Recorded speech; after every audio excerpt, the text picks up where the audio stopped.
یہ الحمدللہ یہ کتاب جو باتیں میں پڑھ کے سنا رہا ہوں ساری میں اسی سے پڑھ کے سنا رہا ہوں. الحمدللہ یہ 1 مہینے کی محنت کے اندر رمضان کے اندر ہم نے محنت کی اور یہ کتاب مرتب کی. الحمدللہ یہ کتاب لکھی ہے بندہ نچیز نے اللہ کے فضل سے.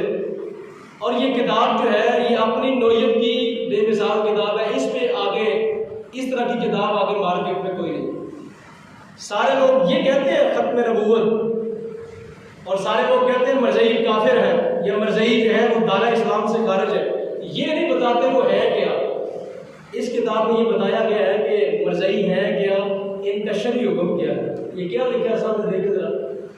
غیر مسلم کیا لکھا ہوا ہے؟ مرتد. کیا لکھا ہوا ہے؟ جو رسول کریم کے بعد دعویٰ نبوت کرے, جو رسول کریم کے بعد کسی کو نبی مانے, وہ شخص شریعت اس کو کیا کہتی ہے؟ مرتد. مرتد کا معنی کیا ہوتا ہے؟ جو اسلام کو چھوڑ کے اسلام سے باہر نکلے. جو پہلے مسلمان تھا, جو پہلے کیا تھا؟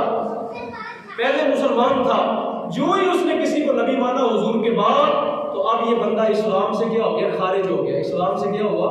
خارج ہو گیا. اب جب خارج ہوا تو کہاں گیا؟ سوال ہے خارج ہو گیا, بتاؤ گیا کہاں پہ؟ جہنم میں گیا. شریعت اس کا نام کیا رکھتی ہے؟ شریعت کہتی ہے یہ ہوا مرتد. شریعت کیا کہتی ہے؟ یہ کیا ہوا؟ مرتد ہوا. اور مرتد بندہ, اس کے بارے میں شریعت نے بتایا کہ جو بندہ ہو جائے مرتد, اس کے بارے میں شریعت یہ کہتی ہے کہ حاکم وقت جو ہے اس کو فوری پکڑ لے. انتظامیہ, پولیس, فوج, ایجنسیاں فوری کیا کریں؟ اس کو پکڑ لے. اور پکڑنے کے بعد اگر اس کو اسلام کے بارے میں کوئی شک شبہ پیدا ہوا تھا, آتا ہے نا بندے کے دماغ میں بعد میں روٹی چڑھ جاتی ہے, زیادہ خماری چڑھ جاتی ہے, پیسے کی خماری چڑھ جاتی ہے, تو دماغ ہوا اڑنے لگتا ہے. جس طرح یہ عورت نے بھی, ایک ملعونہ عورت نے دعویٰ نبوت کر دیا. ایک ملعونہ عورت نے لاہور بحریہ ٹاؤن کے اندر, فیصل آباد کے اندر, اس کی بہن نے اس کی تائید کر دی, تو اس نے دعویٰ نبوت کیا. کوئی خماری چڑھی ہوگی, کوئی خماری چڑھی ہوگی پیسے کی, کوئی پیچھے کسی قوت نے اس کو کہا ہوگا یہ دعویٰ کرو تاکہ مسلمانوں کے اندر انتشار پیدا ہو, تو اس کو فوری پکڑ لیا جائے. پکڑنے کے بعد کیا کرے؟ جو قاضی وقت ہے اسلام کا, جو حاکم ہے, وہ کیا کرے؟ اس پر اسلام پیش کرے. اس کو کہے کہ دوبارہ پڑھ لا الہ الا اللہ محمد رسول اللہ, دوبارہ مسلمان ہو. اگر وہ بندہ ہو جاتا ہے مسلمان, اگر وہ بندہ ہو جاتا ہے کیا؟ دوبارہ واپس پلٹ آتا ہے. دوبارہ کیا ہوتا ہے؟ واپس پلٹ آتا ہے. تو اس بندے کی جان محفوظ ہے, اس کی جان کیا ہے؟ لیکن اگر یہ بندہ کہتا ہے نہیں نہیں میرا وہی دعویٰ ہے کہ میں نبی ہونے کا دعوے دار ہوں, یا مرزا قادیانی یا دیگر کسی بندے کو نبی مانتا ہوں, تو حاکم وقت کیا کرے گا؟ اس کا سر اتارے گا. کیا کرے گا؟ اس کا, چونکہ وہ کیا ہو گیا ہے, چونکہ وہ کیا ہو گیا ہے, بولے بھائی وہ کیا ہو گیا ہے. تو آپ اندازہ کریں میرے رب کو یہ بات پسند نہیں ہے کہ میرے مصطفیٰ جیسا ہونے کا کوئی دعویٰ کرے. اگر کوئی دعویٰ کرتا ہے تو رب کہتا ہے اس کا سر اتارو. اس نے کیا کیا؟ اس نے مصطفیٰ جیسا بننے کی کیا کی؟ کوشش کی ہے. تو رب کو یہ بات پسند نہیں کہ میرے مصطفیٰ کریم جیسا کوئی بننے کا دعویٰ کرے. تو رب نے فرمایا اگر کوئی حضور جیسا بننے کا دعویٰ کرے تو اس کا کیا کرو. یہ کس نے کہا؟ کس نے کہا؟ بولے یار, کس نے کہا؟ اللہ نے کہا یار, قرآن نے کہا, اللہ نے کہا, قرآن نے کہا, مصطفیٰ نے اپنی حدیث میں خود کہا من بدل دینہ فقتلوہ. ایک تو یہ حدیث ہے نا من سب نبی, یہ ہم سنتے ہیں کہ جس نے حضور کو گالی دی اس کو قتل کرو. اور ایک حدیث سرکار کی یہ ہے من بدل دینہ, جو اپنے دین کو بدل دے, جو اپنے دین کو کیا کرے, اس کے بارے میں فقتلوہ, اس کو کیا کرو؟ قتل کرو. شریعت یہ کہتی ہے ریاست کرے گی. یہ کام کون کرے گی؟ یہ کام ریاست کی ذمہ داری ہے, کیونکہ یہ کام حضرت صدیق اکبر نے کیا تھا, یہ کام حضرت عمر فاروق نے کیا تھا. اور کس طرح کیا تھا؟ ریاست کا حاکم ہونے کی بنیاد پر کیا تھا. اور حضرت صدیق اکبر نے ریاست کا حاکم ہونے کی بنیاد پر کتنے مرتد مارے تھے؟ 22,000. کتنے؟ 22,000. 36,000. کتنے مارے تھے؟ تسی تو نام لیتے ہیں ڈردے میں ہو نا, تو ادھر کچھ نہیں ہونا, کام میں کرنا ہے, جو ہونا مینوں ہونا ہے. آپ تو نام بھی لیتے مرتد مرتد کا ڈر رہے ہیں نا، تو صدیق اکبر نے 36,000 مرتد کو مارا تھا. حضرت خالد بن ولید نے گردنیں اتاری تھی ایسے کاپ کے رکھے تھے. تو آج کے قادیانی جو ہے ان کا شرعی سٹیٹس کیا ہے؟ مرتد. ان کا شرعی سٹیٹس کیا ہے؟ آج کے جو قادیانی جو اپنے آپ کو کیا کہتے ہیں؟ جماعت احمدیہ. کیا کہتے ہیں؟ وہ بھی کیا ہے؟ وہ دیکھیں اوپر کتاب کا نام ہی میں نے کیا رکھا ہے؟ کتاب کا نام رکھا ہے جماعت احمدیہ غیر مسلم مرتد. اب اس کے اندر وہ سارے دلائل اکٹھے کر دیے ہیں. اس کے اندر ساری وہ باتیں کہ پاکستان کا آئین کا کہتا ہے، اس کے اندر وہ کہ جو قراردادیں پاس ہوئی 1974 کے اندر، 1974 کے اندر مکہ مکرمہ رابطہ عالم اسلامیہ کی تنظیم ہے مسلمانوں کی، وہاں پہ اجلاس ہوا تو وہاں 74 ملکوں نے ان کے نمائندہ لوگوں نے شرکت کی، مسلمانوں کے 140 وفود نے شرکت کی. سب نے مشترکہ، یہ پوری امت نے مشترکہ کہا کہ یہ قادیانی کیا ہے؟ غیر مسلم. پوری امت کا متفقہ فیصلہ ہے. پوری امت کا کیا ہے یہ؟ اور ہمارے آئین پاکستان کا بھی کیا فیصلہ ہے؟ یہ مسجد نہیں بنا سکتے، کیونکہ ایک جو بندہ ایک ہندو ہے، ہندو کا مسجد کے ساتھ کیا تعلق ہے؟ ایک سکھ ہے، اس کا مسجد کے ساتھ ہے. یہ کاغرہ کلاں ہے نا، یہاں کوئی لوگ جانتے ہوں گے اس یہ کاغرہ کلاں جو ہے یہاں انہوں نے بنا رکھی تھی. میں تو مسجد نہیں کہتا، میں تو اس کو کہتا ہوں مرتد خانہ. مرتدوں کا مرتد خانہ ہی ہوتا ہے نا. اس کو ہم نے گرایا ہے ابھی چند دن پہلے، درخواست میں نے دی اور وہاں جا کے پولیس لے کے ہم نے اس کا وہ سارا، انہوں نے وہ مینار وغیرہ کھڑے کر رکھے تھے وہ سارے گرا دیے، چونکہ ان کا مسجد کے ساتھ کوئی تعلق ہے. جو بندہ ہو ہی مرتد جائے، جو اسلام سے خود نکلا ہے، ہم نے نکالا ہے ان کو اسلام سے. ہم نے کہا کسی بندے کو مرتد ہو جاؤ، پیسے کے لیے مرتد ہوئے. کس کے لیے؟ جرمنی کا ویزا لینے کے لیے مرتد ہوئے. خود اسلام کو چھوڑا ہے. ہم نے نہیں کہا تم اسلام کو چھوڑو. جب خود چھوڑا ہے تو اب ہمارا حق ہے نا ہم کہیں کہ تم چونکہ چھوڑ چکے ہو لہٰذا اسلام کا نام لینا کیا کرو؟ بند کرو. تم اپنے آپ کو مسلمان نہیں کہہ سکتے. ہمارا آئین پاکستان یہ کہتا ہے. اس کے اندر یہ ساری باتیں میں نے جمع کر دی ہیں. اس کے اندر خاص بات یہ ہے کہ جو فقہا جو اسلام کے فتوے ہیں مرتد کے بارے میں، یہ آخر کے اندر وہ سارے فتوے جمع کر دیے ہیں کہ مرتد بندہ ہو جائے تو اس کے کیا شرعی احکام کیا ہے. کیا اس کا نکاح برقرار رہتا ہے؟ بندہ مرتد ہو جائے تو کیا بی مسلمان ہو، بندہ مرتد ہو جائے نکاح برقرار رہے گا؟ نہیں، نکاح ختم ہو جائے گا. کیا اس کے ساتھ لین دین کرنا جائز ہے؟ نہیں، کیونکہ اس کا مال ہی نہیں رہا. اس کا مال جس کے ساتھ لین دین کر رہے ہو کس کے ساتھ؟ پیسے کے ساتھ ہی کرو گے نا. اس کا شریعت کہتی ہے پیسے کا اس کی ملکیت ہی ختم ہو گئی. اس کی ملکیت کیا ہو گئی؟ ختم ہو گئی. تو سامعین محترم، یہ ان کو اس نام سے یاد کرنا ضروری ہے. اگر آپ ان کو اس نام سے یاد نہیں نہ کریں گے تو آج کل یہ اپنے آپ کو پتہ کیا کہہ رہے ہیں؟ اپنے آپ کو کہہ رہے ہیں احمدی مسلمان. ہمیں کہتے ہیں غیر احمدی مسلمان. ہمیں کیا کہتے ہیں؟ بولے یار، ہمیں کیا کہتے ہیں؟ اور اپنے آپ کو کیا کہتے ہیں؟ یہ کیوں ہوا؟ جانتے ہیں یہ کیوں ہوا؟ امت نے ان کو مرتد کہنا چھوڑ دیا، اس وجہ سے ایسے ہو. جب تک امت جو ہے مرتد کو مرتد کہتی رہی، اس کو جرت نہیں رہی اپنے آپ کو مسلمان کہنے کی. جب امت نے کیا کیا؟ امت نے ایک کی طرف سے توجہ ہٹا لی. امت نے کہا آئین پاکستان میں شرک داخل ہو گئی ہے تو اب مسئلہ ختم ہو گیا. مسئلہ ختم نہیں ہوا، اب سے مسئلہ شروع ہوا ہے. اب سے مسئلہ شروع ہوا ہے. قانون ہمارا ان کو کہتا ہے کہ غیر مسلم ہے، وہ مانتے ہی نہیں. وہ کہتے ہیں ہم تمہارے آئین پاکستان کو جوتے کی نوک پہ رکھتے ہیں.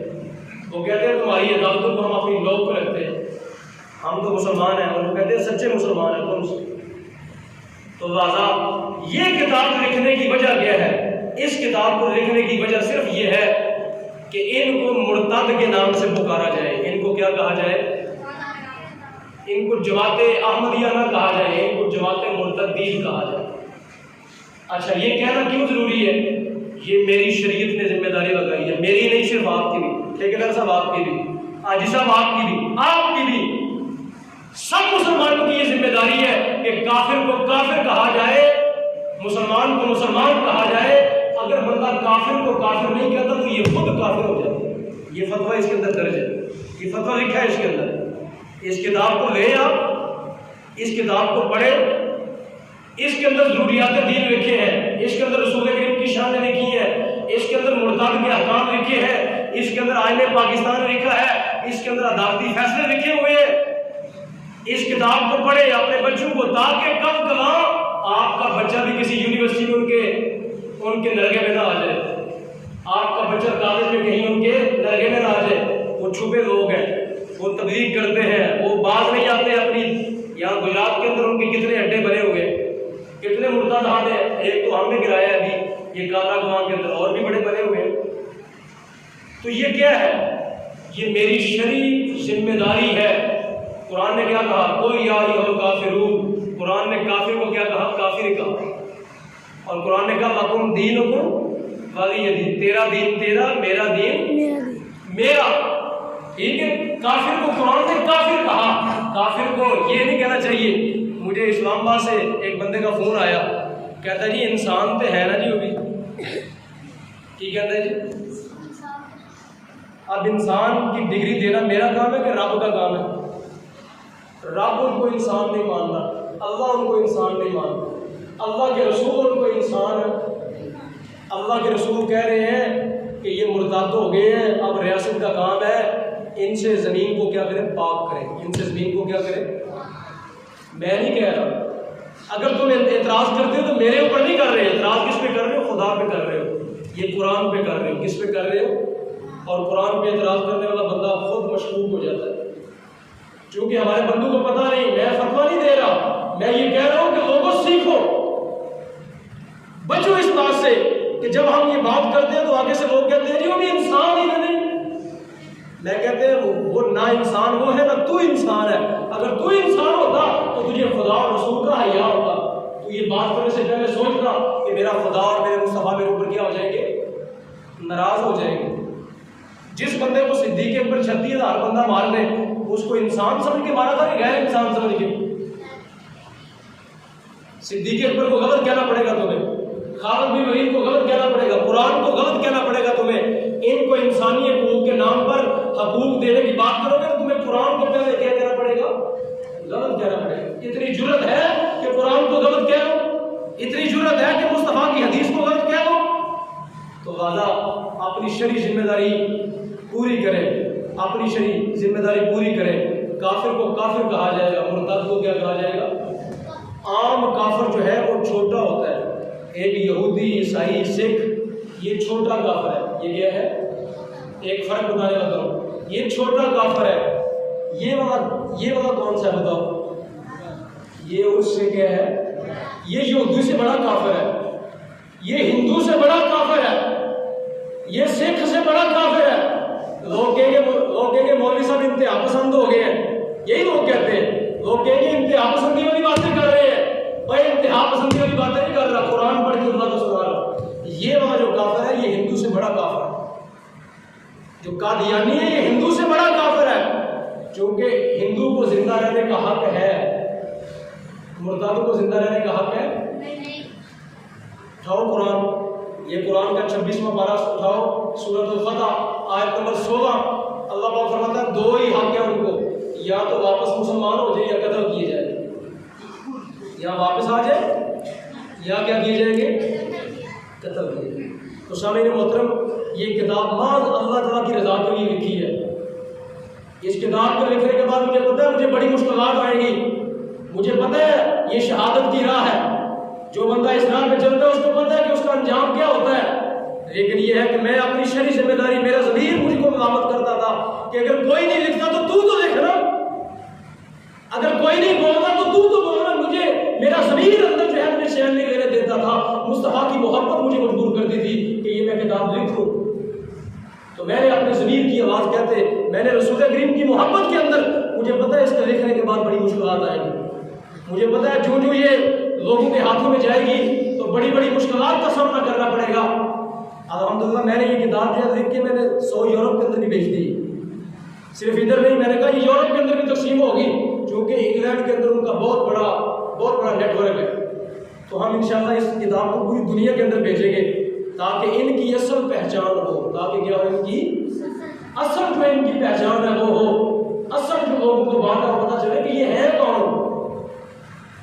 لوگ جو ہے ان کے ساتھ، یہ ہمارے گجرات کے اندر بڑے بڑے سیاستدان مثلا ان کے ساتھ کھاتے بھی ہیں پیتے بھی ہیں، ان کے ساتھ شادیاں بھی کرتے ہیں اپنی بچیوں کی، ان کے ساتھ شادی کرنا جائز نہیں، ان کے ساتھ کھانا پینا جائز نہیں، اور جب ہے ہی مرتد تو مرتد آدمی کے ساتھ جو ہے تم بیٹھ کے کھاؤ پیو گے۔ اور پھر لوگ کہتے ہیں یہ مولوی کا مسئلہ ہے، اللہ کی قسم یہ مولوی کا مسئلہ نہیں، یہ اللہ کے قرآن کا مسئلہ ہے، یہ اللہ کے قرآن کا مسئلہ ہے۔ جو بندہ کہتا ہے مولوی کا مسئلہ ہے، اندر سے بڑا بے ایمان قسم کا بندہ ہے، وہ یہ بات کر کے بے ایمانی کا اظہار کر رہا ہے اپنے کا کہ جو قرآن کے مسئلے کو مولوی کا مسئلہ کیا ہے۔ تو اس لیے سامعین محترم یہ کتاب جو ہے آپ بھی اس کو حاصل کریں اور اپنے بچوں کو گھر کے اندر رکھیں، اس کو پڑھیں، تھوڑا تھوڑا کر کے مطالعہ کریں۔ اگر کوئی آپ کے ذہن میں سوال پیدا ہوتا ہے مجھ سے آ کے سوال و جواب کریں، انشاءاللہ میں اس سوال کا جواب بھی دوں گا، بڑے اطمینان کے ساتھ آپ کو سمجھاؤں گا۔ اور یہ کتاب جو ہے وہ آگے تک ہم نے لے کے جانی ہے، یہ اللہ کے رسول کی دین کی خدمت کے لیے لکھی ہے۔ یہ پیسہ کمانا میرا مقصد نہیں، پیسہ میں نے اپنی ذاتی جیب سے خرچ کیا ہے، اس میں پیسہ کمانا ہوتا تو جو میرے پاس تھا میں وہ خرچ کیوں کرتا؟ میں نے 2-2.5 لاکھ روپے ذاتی جیب سے اپنی اس میں خرچ کیا ہے۔ اس کا مقصد پیسے کمانا نہیں، اس کا مقصد ہے مسئلہ حضور کی امت تک پہنچانا۔ اگر کوئی بندہ اپنی طرف سے اس کتاب کو آگے مزید چھپوانا چاہے، اگر کوئی بندہ یہ کتاب 11-1226 ہے، اگر کوئی بندہ کہے کہ یہ کتاب میری طرف سے چھپنی چاہیے، یہ کتاب میرا یہ حصہ ڈال دیں، میری طرف سے چھپوائیں میرے والدین کے سارے ثواب کے لیے، اس کو اجازت ہے کہ مجھے وہ آگے کہے، پیسہ خرچ کرے۔ چونکہ 11ویں دیوانہ اللہ کی قسم 11 ہزار 11 ایک طرف، اور یہ کتاب جو ہے چھاپ دینا ایک کتاب یہ ایک طرف، یہ شفاعت مصطفیٰ ہے۔ یہ کیا ہے؟ وہ غوث پاک کی وہ نیاز ہے، یہ مصطفیٰ کی نیاز ہے۔ یہ کس کی نیاز ہے؟ یہ رسول اللہ کی نیاز ہے۔ تو اس لیے یہ کتاب آپ اپنی طرف سے پڑھیں، پھر اس کو چھپوائیں آگے اور اس پہ پیسہ خرچ کریں۔ میں نے نہیں پیسے کمانے اس سے، یہ چھپ گئی ہے، آپ مزید یہ چھپتی جائے گی، لاکھوں کے اندر یہ چھپے گی اور یہ لوگوں تک جائے گی، ہر گھر تک جائے گی، تاکہ قادیانیوں سے آپ بھی بچیں، آپ کے بچے بھی بچے، آپ کے دوست احباب بھی بچے، آپ کے رشتہ دار بھی بچے، صرف بچے نہیں دوسروں کو بھی کیا کریں آپ بچائیں۔ اللہ پاک کے حضور دعا ہے رب العالمین ہمیں عمل کی توفیق عطا فرمائے۔ وآخر دعوانا الحمدللہ۔